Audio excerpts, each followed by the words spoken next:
Welcome to the Tech Leaders podcast. We have a highly distinguished guest this time around. This individual was very prominent in the dot-com boom of the late 90s. He set up iBazar, which sold to eBay in the early 2000s. He had a very successful career thereafter, probably the highlight being helping to grow Facebook mobile from 1 million users to 1 billion users alongside Mark Zuckerberg.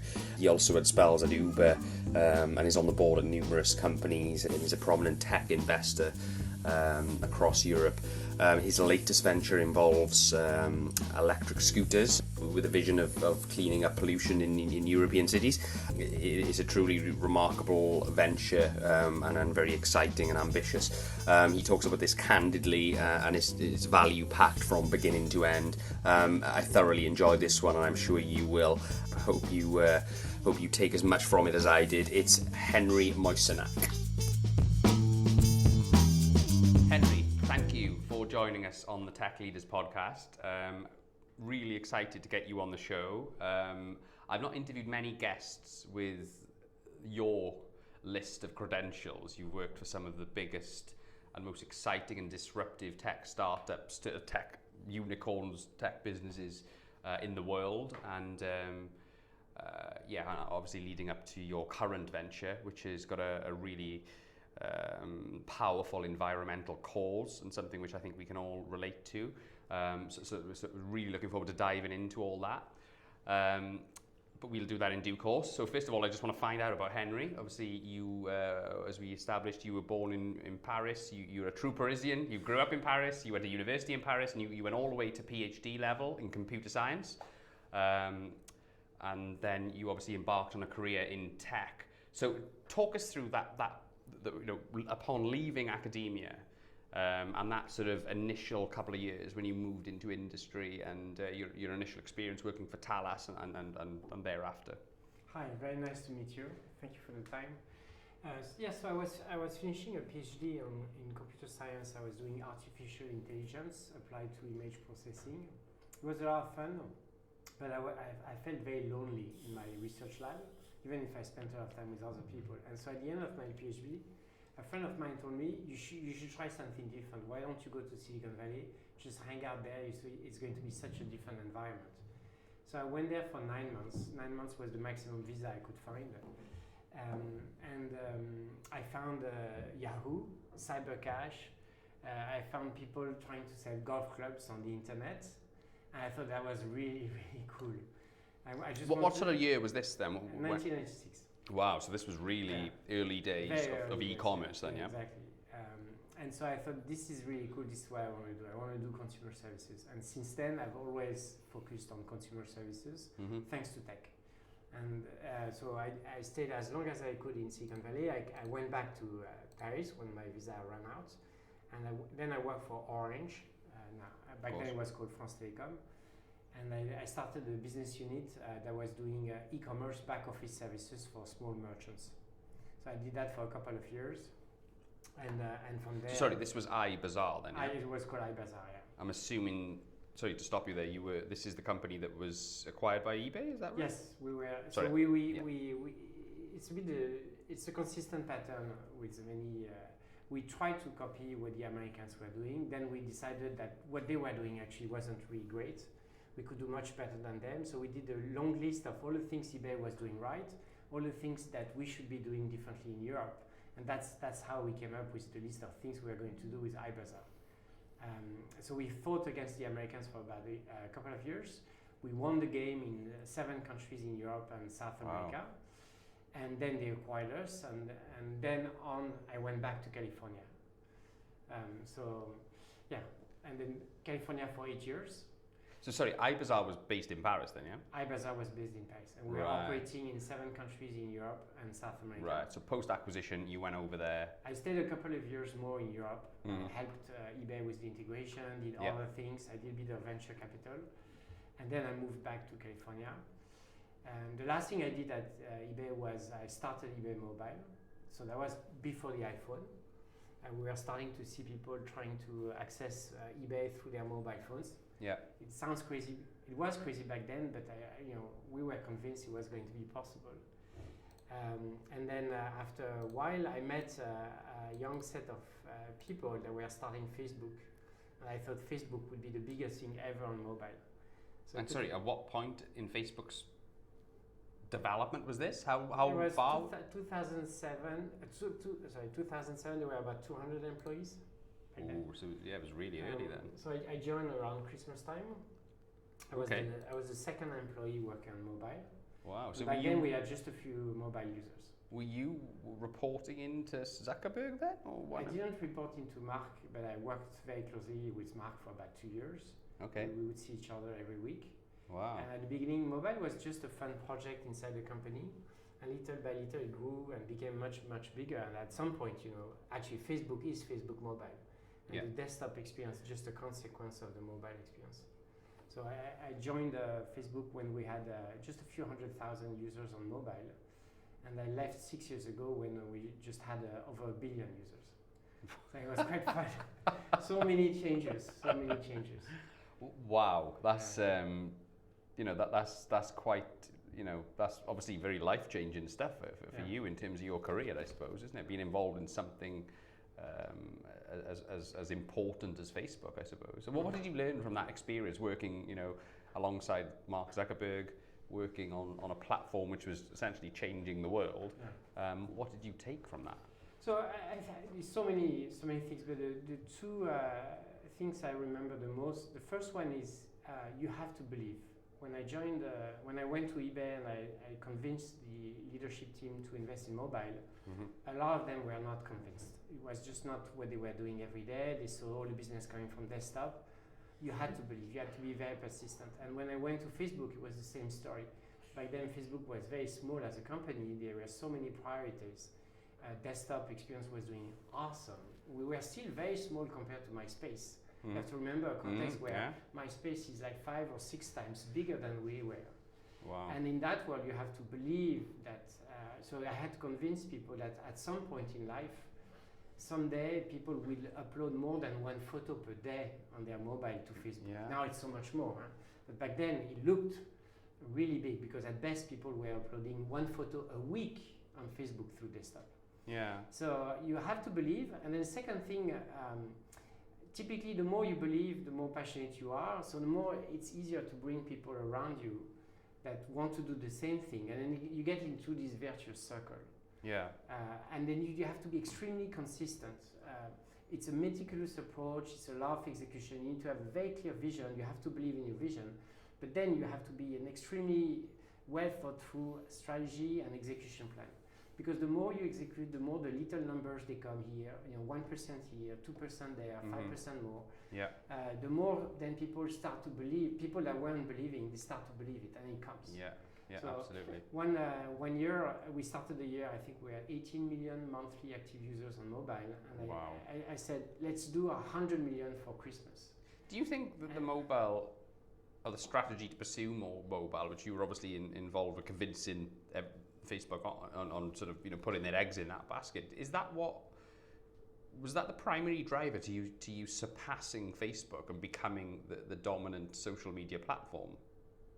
Did it accelerate that process, or were you already in front of MySpace by this time? When we started investing on mobile, Facebook was much smaller than MySpace, and I think the way we did a better job at MySpace was really thanks to a much better desktop experience. Okay. I think mobile comes on top when it became making Facebook much more international. So for example, I remember going to Jakarta, to Manila to try to push Facebook mobile over there, and absolutely no one would use Facebook on desktop in these countries. It just started with mobile. So first, it makes the overall Facebook experience much stronger, desktop and mobile together. But then you go after countries where it's just going to be a mobile-first experience. Yeah. So at that point, and then little by little, the company doesn't talk anymore about desktop, doesn't talk anymore about mobile. It's just one experience altogether. Yeah. No, absolutely.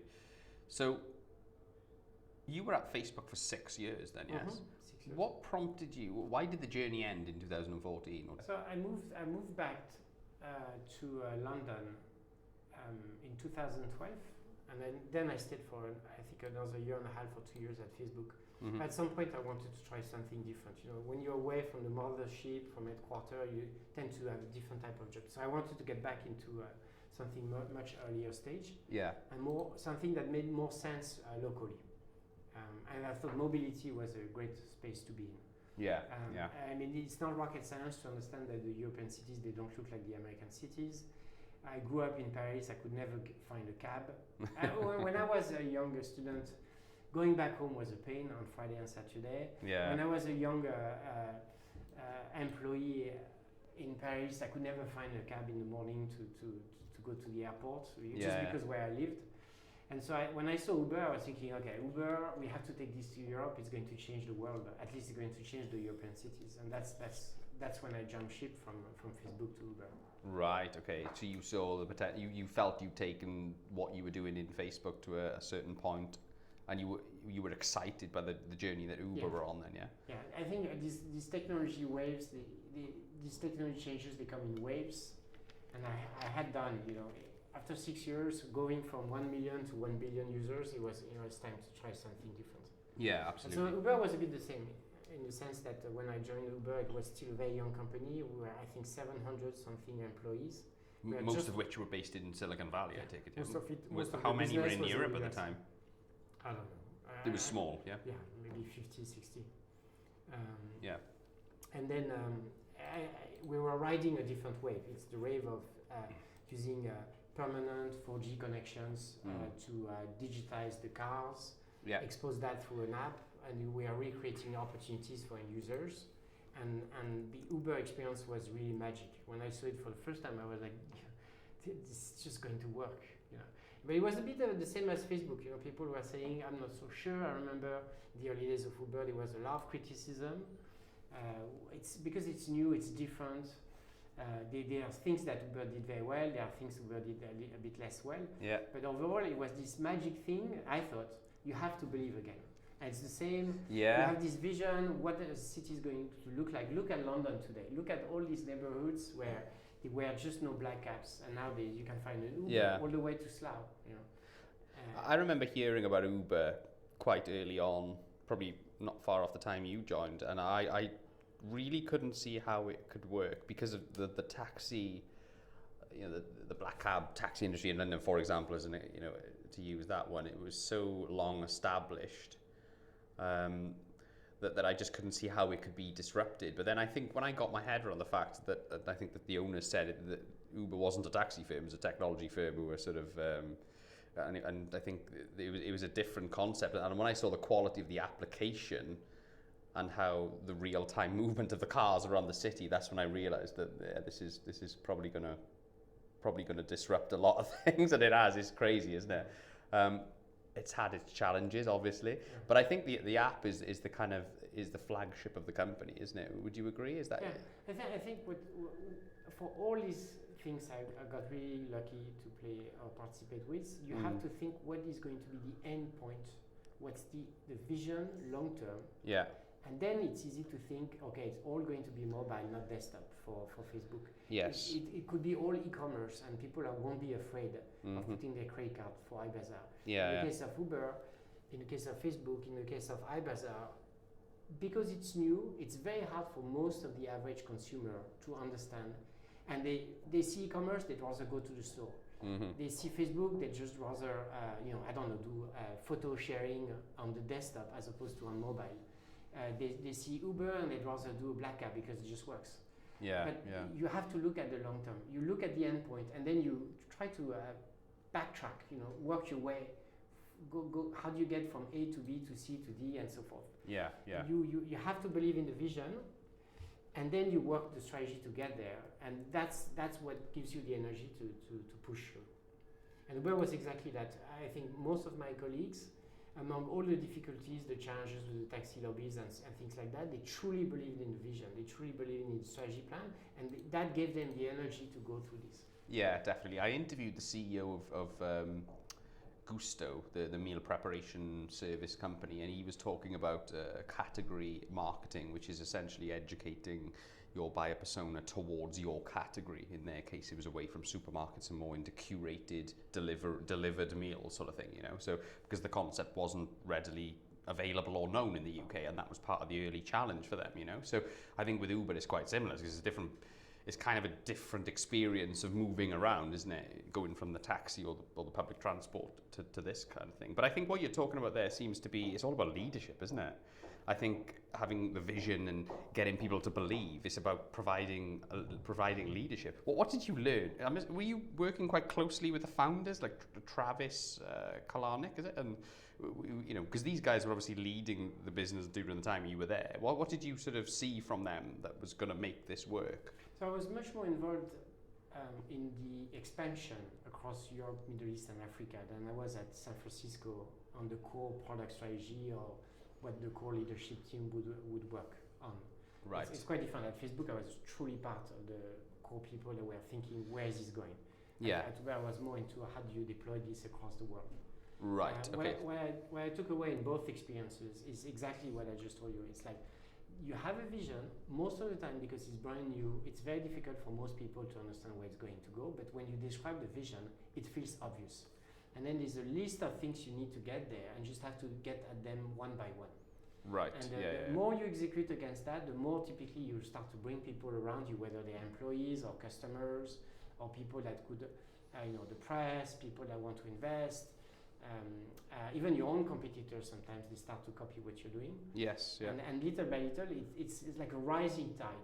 Yeah, and absolutely. it changes everything. And now looking back, if you talk, I don't know if you have kids, ask your kids, can you imagine a world before Facebook? Well, they probably don't use Facebook, but before social networking, they would not understand that. If you tell, if you tell your kids, are you afraid of putting your credit card number on the internet? They're going to look like you, kind of. Are you using a fax machine now to order free on food, delivery? So it's this, and Travis, Mark had really this vision, this will to execute against that. And most of the time also it's not very personal. It's not about their personal ego or whatever.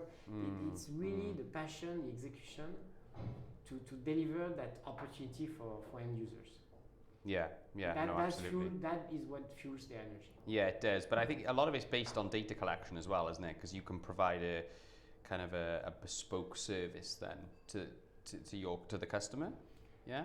I think it's more the fact that most of the time you end up with something that is not possible today, and then you are putting together the sequence of people and technology that enables you to do so. So, for example, you couldn't do Facebook mobile at the scale we got without the iPhone or Android. Yeah. If you had started Facebook mobile at the time of BlackBerry, we did start. It was only BlackBerry actually. At some point, Facebook for BlackBerry was much bigger than Facebook for iPhone. Yes, of course. But if you take e-commerce before dial-up and the digital camera, it just never work. You need the hardware to facilitate the software. For example, what I do today, so I work in mobility and it's based on the technology of electric battery. A lot of people have tried to do shared mobility in the city before, but they didn't have the right technology, and that technology is the permanent connectivity for the devices as well as the electric battery. So you have someone like Mark, someone like Travis, they have this vision, they are the bits of technology that are here and there. You have to put them together, and once the service typically works, it looks like magic because no one has ever seen this before. So it's not so much data, it's really putting together the right people and the technology, and that's why you call them tech companies. Yeah, no, absolutely, that's a good point actually. So you had an amazing experience at Facebook, another amazing experience at Uber. Talk us through the period after you left Uber. I took a few months off. I had a couple of things I wanted to do on my bucket list, and one of them was to spend time in China. The last time I went to China was for eBay. It was a very long time ago. I also went a couple of times for Facebook, but it was just like for manufacturing and things like that. And then now I wanted to spend a month in China to see what. So it's like I know Silicon Valley, I know Europe. What about China? And when I was in China, I saw Ofo and Mobike and these bike sharing schemes, and I thought this is magic. I've got to do this. So I came back to Europe, and we tried to do Ofo Europe, Ofo US or so. Sorry, Henry, are you a keen cyclist then? No, but I'm again going back to this mobility. living in the city, being a true urban jungle type of person. It's through your background as being a Parisian, eh? Yeah, exactly. I thought this was a magic experience. Yeah. And I see climate change. I see the crusade against car. We probably have to go in a crusade against pollution. I can't wait for the human species to start doing this. Yeah. And I thought I can see how the cities are going to change, and I thought bike is the way to do.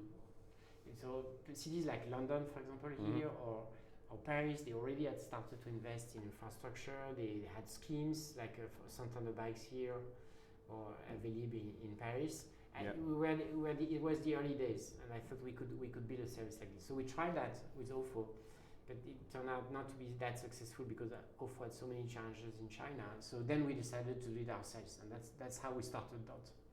Right. So post-Uber, it's like, what am I going to do next? Mobility, China, bikes. Okay, can't do OFO in Europe. Let's do it ourselves, and that's how it started. Right. So OFO became Dott then, yeah? No, we left OFO. Right. And then a lot of us that were at OFO, but also at Mobike. We have ex-Mobike people in the company. You retained a couple of the team and set we up a also new company. Brought in a few more people. We have ex-Facebook, ex-Uber, ex-OFO. Wow. We brought people from Tesla, from VanMoof. We Wow. tried to put together the right team to make it happen.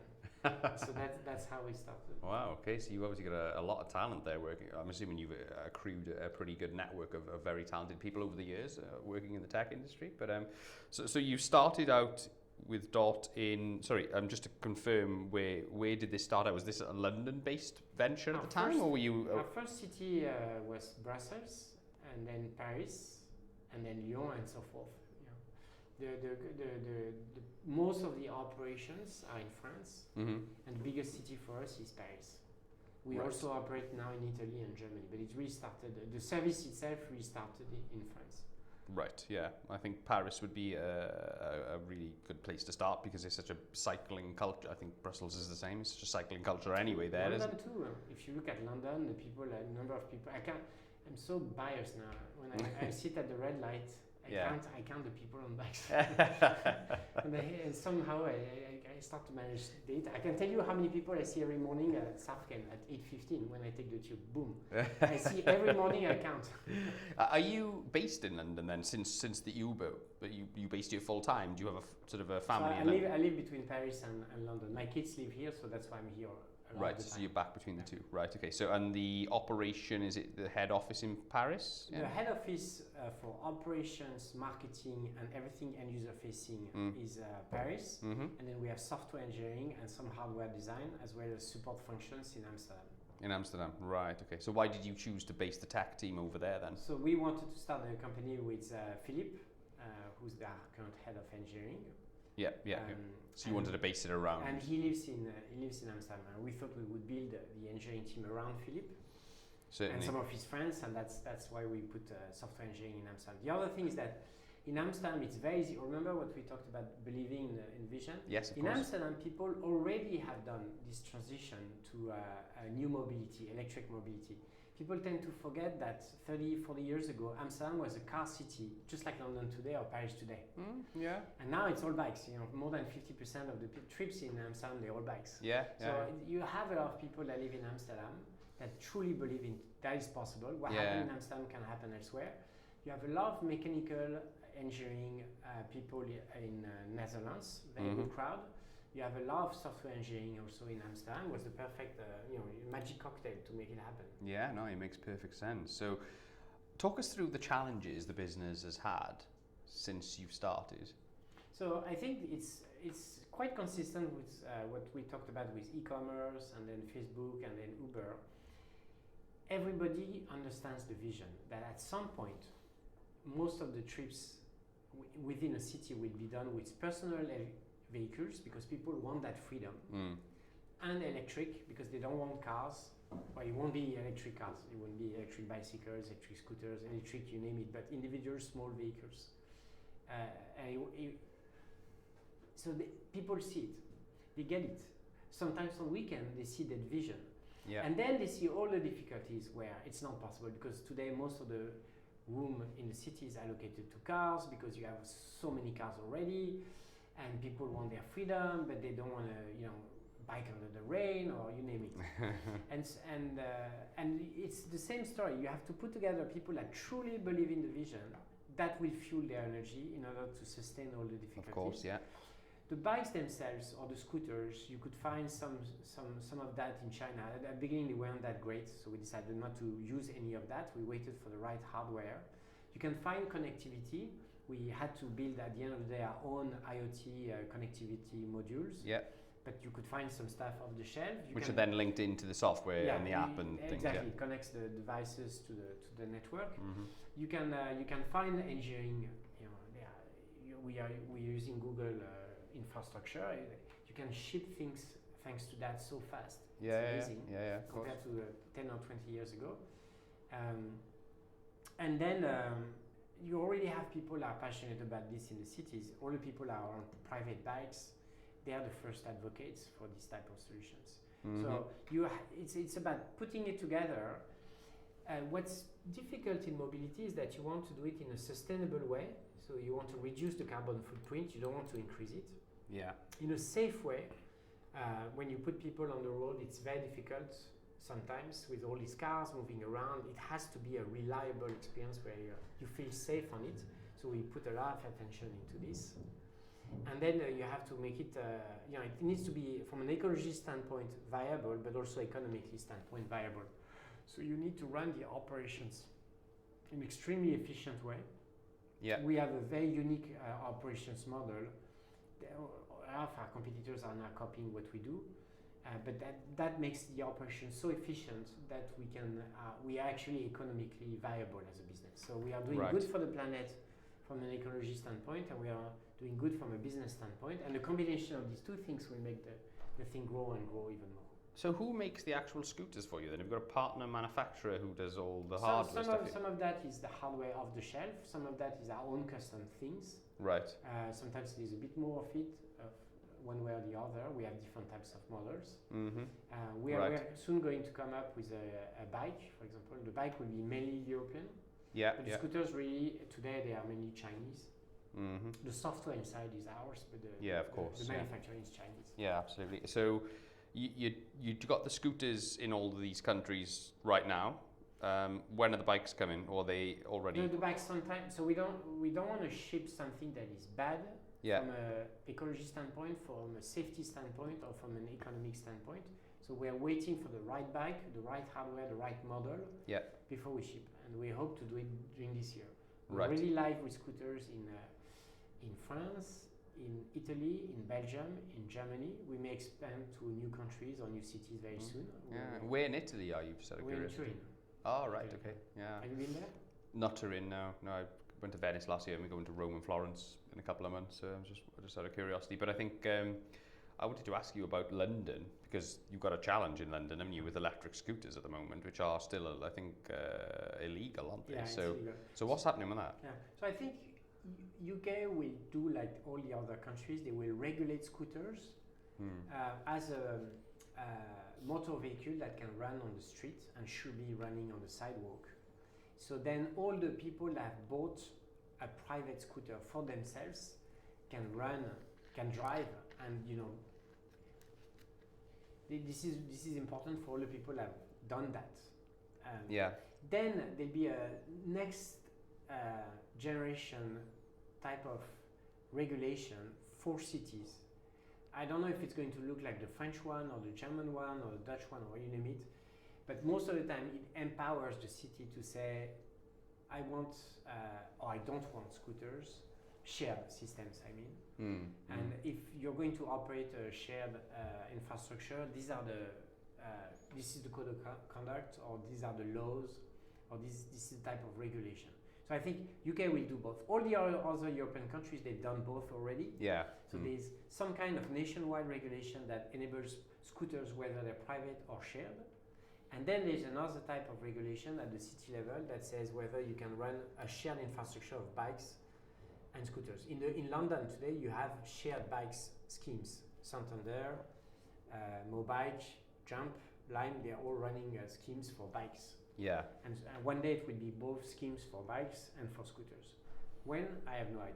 Well, the electric bikes in London seem to be getting quite popular. If you go to Islington, you see a lot of people riding. Yeah. I would sort of say that they're being a bit lazy and just get a normal bike, but but I think if you've got to go to a long distance, it makes sense, doesn't it? So yeah. So I love the other founders I talk to. They understand culture is really important. They all say that you have to, but sometimes they do it at 4 p.m. on Friday. It becomes a 4 p.m. Friday thing. yeah. Because there's so many other fires to fight. Absolutely. We thought we would start it on Monday 9 a.m. So from the get-go, we were extremely clear on the core values of the companies, what it takes to be part of the family that is going to power through all the difficulties in order to make Sorry, it out. you reiterate this message on a Monday morning as No, part of the meeting. What I mean by Monday 9 a.m. is that when we started the company, maybe one of the first meetings we had wasn't about the connectivity module or the hardware or the paint job or whatever, you name it. Yeah. It was, what are the 4 or 5 core values we want this company to be built on? Are we all on the same page? Yeah. We didn't tackle that Friday, we tackled that Monday. Right, yeah, I get you. Then for new hires, we make sure that when we interview them, when we join the company, we reiterate the values. It's quite important. Yeah, absolutely. And then it becomes quite natural inside the company because you hire people against these values. That's how you lead them. So more or less you get, even if you're in hyper growth and you're hiring people all the time, somehow it gives you this combination of the vision, the strategy, and the core values makes the team that is so diverse. We operate in, we have people from so many countries. We even have people in Singapore, Hong Kong, and China. We have to get them on the same values as people in Amsterdam, Paris, or Milan. These people work remotely, or are they just in the offices? No, we have people on the ground in China. Hardware manufacturing is one thing that is important to us. Yeah, of course. So we have people over there right now. Right. How many employees do you have roughly at the moment then? Worldwide, we're about 160, I think. Right. Okay. And what have you got in store in terms of growth in 2020? So for us, there are 2 paths. One is we are going to expand the geographic footprint. We're going to open more cities or more countries. Mm-hmm. And the second thing, we're going to expand the product range. We're going to add bikes electric bikes on top of scooters. Mm-hmm. We think that by expanding the number of cities, we just math. We increase our addressable market. Mm. And then also within cities, what we see is that people that use scooters tend to be different than people that use electric bikes. So by just adding bikes, we kind of double our presence and the addressable market. So that's our growth strategy. We have other plans beyond. We think Dott will be something that just enables you to move around the city, whether it's on a hardware that we operate or throughout other services. We want to be connected to public transit. I would love if you can use your Dott account just to get on the tube, or the other way around. You can use your Oyster card to get on a Dott. That would be magic. Okay, that's interesting. Would be magic. Yeah, absolutely. That's I could see how that could work for sure. Who would you regard as your competition then? Is it, you may not have a direct competitor, but you have other competition surely in this space, maybe an Uber, for example. We have direct competitors, people that deploy the same type of vehicle or services. Yeah. But then overall, I think what's happening is that today, if you look at a city like London or Paris, you have less than 3% of people that take a bike or scooter, whether it's private or shared every day. 3% is microscopic.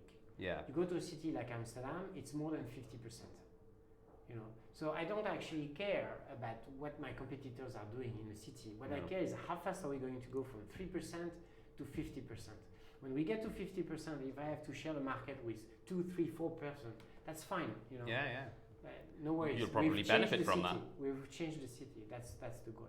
Yeah, absolutely. So the vision is bigger than just the business. It's more about the bigger cause, isn't it?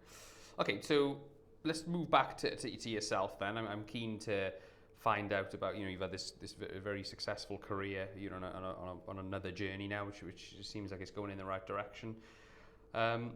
What kind of books and development things do you do in your spare time to keep you on this path of constantly learning and continually developing yourself to provide your business with the best possible service?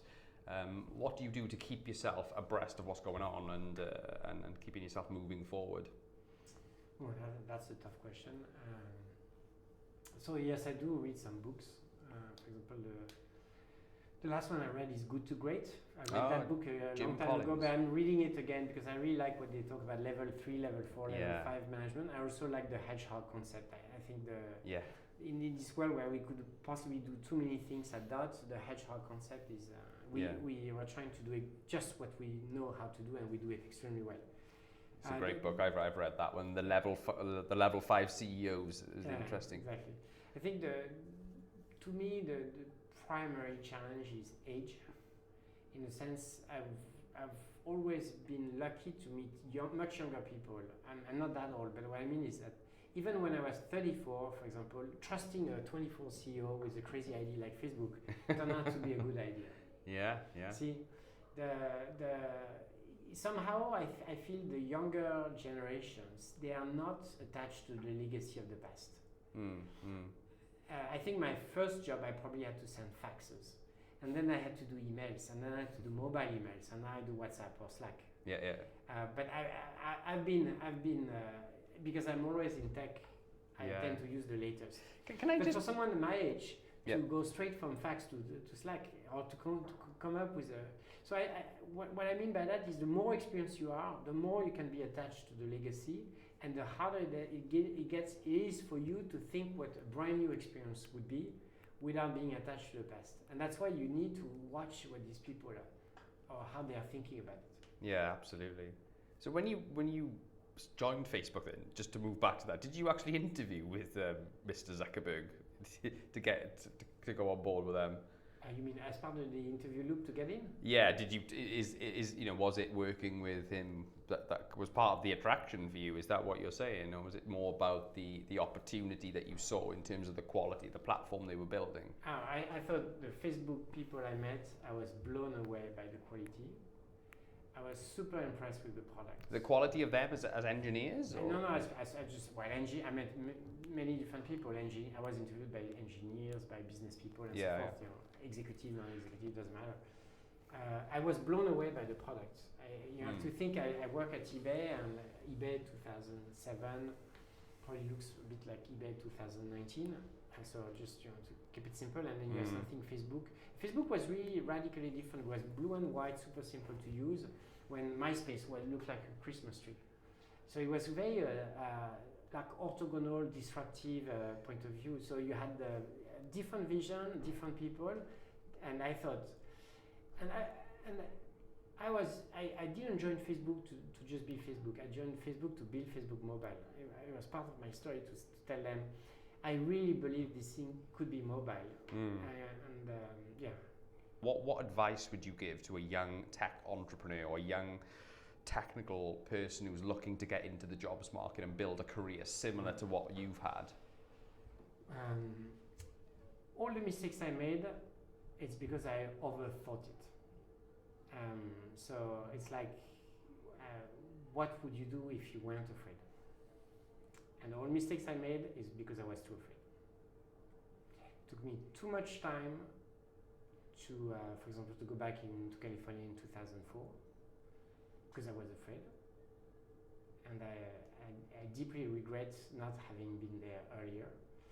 It took me too much time to, for example, move to Facebook. I had seen the opportunity much earlier. But I wasn't afraid. They were afraid.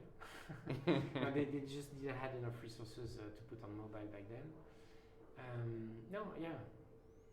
I think the more successful you are, the more you think you're actually in a good spot, and so it's hard to challenge yourself to try to do something very new. And you're afraid but the point is nobody will remember in 10 or 20 years, looking back. Yeah. You just have to try it. And in Silicon Valley, they really love this concept of, I try very hard, and possibly I fail very fast, but then it's okay, I'm just going to move on to the next one. Most of the people in Europe, the older they get, we are talking about age.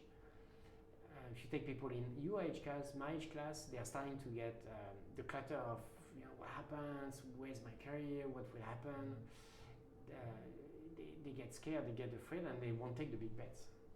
Yeah, no, absolutely. I think Yeah, that's interesting. I think what you're saying, just to put some context on it, is correct me if I'm wrong. Is just going with your gut feeling and being prepared to take risks, especially when you're young. Because if it goes wrong, it doesn't make too much of a difference. You can always correct it, can't you? I kind of disagree on the gut feeling. Just to be clear, I think typically if you see your gut feeling as do I believe in this vision? Yeah. And do I believe in the strategy or the execution plan that gets me there? Yeah. And okay, fine.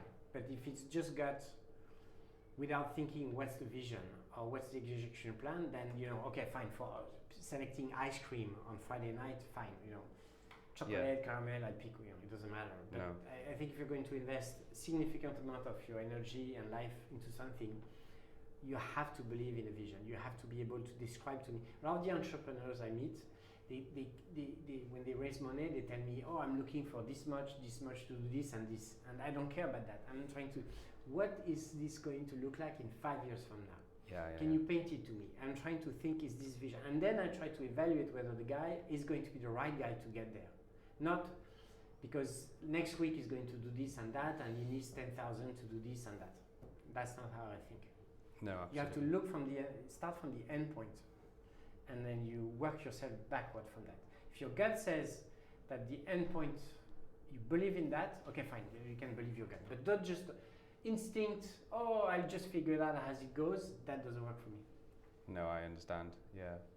Well, that's really good advice. I think, and just my final question is, because I'm really fascinated to get your thoughts on this, is we've been on such a crazy period of change in the last 20 years, going from, you go back to to the year 2000, the things are unrecognizable to what they are now in terms of the way digital technology has progressed. What do you think the next stage is?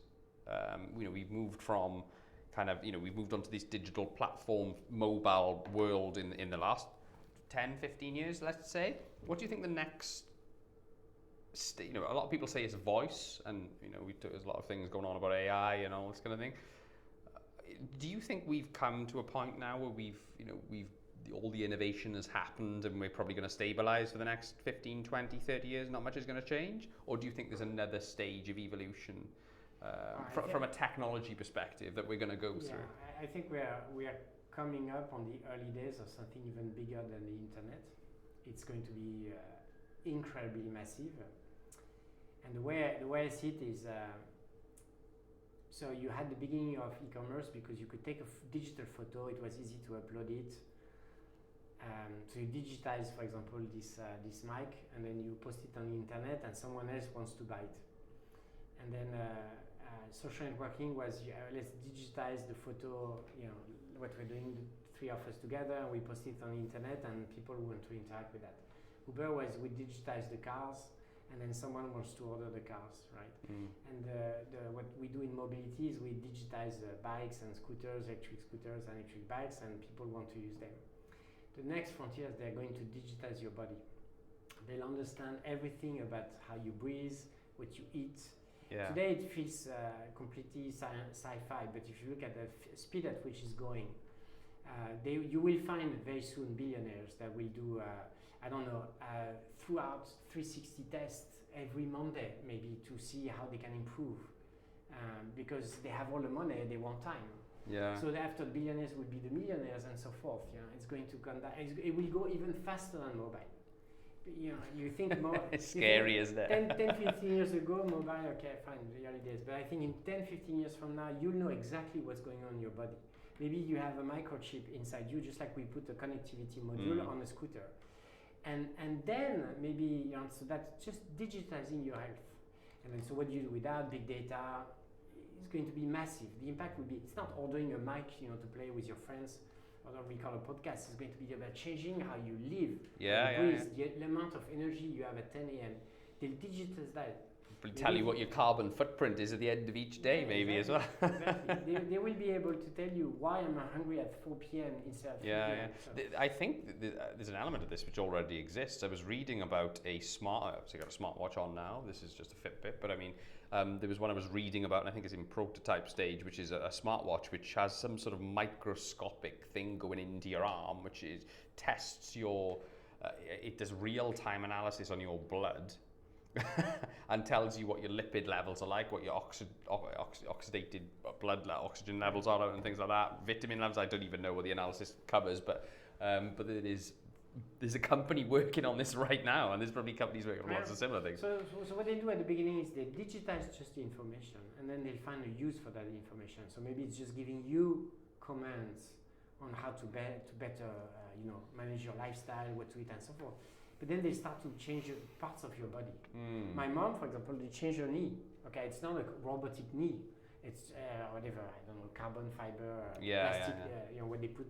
Of course. I'm not a medical student. But you see, we can already swap out parts. So now, think of it. You know exactly the level of energy that you need, how to get healthy. We can change the input. Yeah. We are going to change the output. I think what you're saying there is that we're going to get a lot better at predicting the future. The future of our health, the future of our society, the future of everything. Okay, so you see, and this is going to be much bigger than, okay, let's order, I don't know, a new mattress on the internet and let's call it Casper. Yeah, absolutely.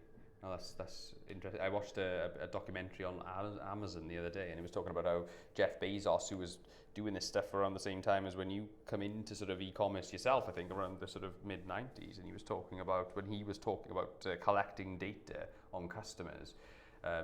He was going to sort of, venture capital meetings in Silicon Valley, and he was talking about collecting data on customers, and they were like, well, what are you on about? They didn't really know what he was talking about. Do you know what I mean? It was kind of a new concept, but that was only 1996 or 1995 or something. And he just had a long-term vision and was leveraging this concept of collecting data on customers to predict their buying behavior. And I think that was probably Amazon were one of the first companies to properly leverage this data collection thing and do it and sort of make it work in their favor, which obviously you carried on at various points in your career. So I think that's probably the start of the journey that we're talking about here, isn't it? 20 years of what they call information technology. I think the next 20 years is going to be bioinformation technology. If you're 16-year-old today, you shouldn't go in software engineering. You got 25 years of people that just did that in front of you. You should go in bio-software engineering. Bio-software engineering. Yeah. That's an interesting. Don't move mattresses on the internet. Well, Henry, look, I've really enjoyed this conversation. It's been a fantastic show. Thank you for your time. I know you're a very busy chap. You've got a lot on your plate at the moment, and we wish you all the best in your future endeavours. And I wish you all the best in your cause, because I think it's a really noble and brilliant cause. If people want to find out about you and find out about Dott, where do they go? Yes, you can find me on Twitter at Moissinac, my last name handle, and then www.ride.com. Brilliant. But best is to just download the and try it very soon in London. But for now in Paris, Brussels, Lyon, Turin, and Munich.